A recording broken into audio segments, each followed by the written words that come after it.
Well, India is home to 1/3 of the unreached people in the world, those who have not heard the good news of knowing God and life with Him now and forever. 250 million Dalits of India are trapped in the economic, social, and spiritual bondage of over 3,000 years. The Dalit Freedom Network is pursuing the vision of seeing this demonic stronghold brought down in our lifetime. Dr. David Lundy is the development director of the Dalit Freedom Network in Canada. I'm just quoting Dr. Joseph D'Souza when I say this is going to go, and hopefully we're going to see it, David. Well, yes, it's quite amazing what's happened in the past decade, actually, probably starting in 2001 when the Dalit leaders came to the Christian leaders and some of the other religious leaders of the different religions in India, Islam and Buddhism, and wanted help to take a stand against the oppression that they felt imposed on them through the caste system. And so they launched a kind of Quit Hinduism campaign and wanted to take large masses of Dalits out of their caste or beneath the caste system. Yes, so, because Dalits are outside the caste system. They yes, are outcasts. Outcast, technically, literally. And so they're the lowest of the low in the social ladder. And so they began to respond to the empathy shown by Joseph D'Souza and the leaders from the Christian community that he was working with. And when they stood in solidarity with them in New Delhi in a mass public rally to kind of affirm their decision, because they were made in the image of God and had freedom to choose their own, make choices about their faith, even though most of them were not choosing to become Christian. The Dalit leaders then say, well, can you help us some more? We've seen you at work, standing with us. We would like you to educate our children. Wow. And what so an open door. That was an amazing development. Well, Kumar Swamy, yes, near and dear to us.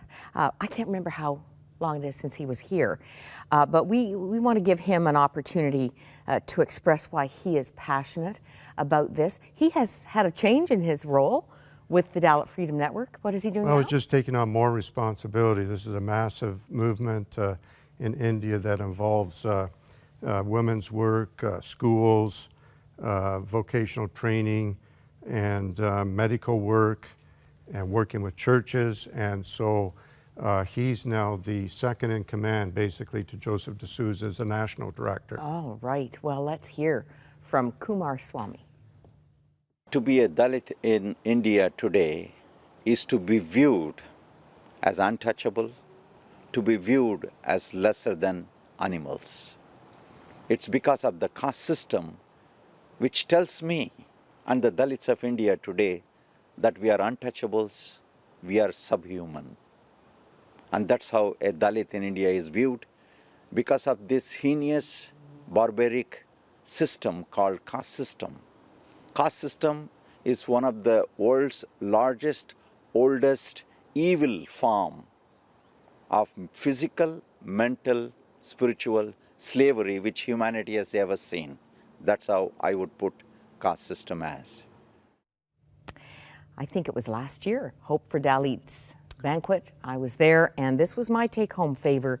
Tell us about the clay cup, David. Yes, the clay cup is something that you would be given in a chai shop or a tea shop in India if you were from the outcast community. They kind of know one another.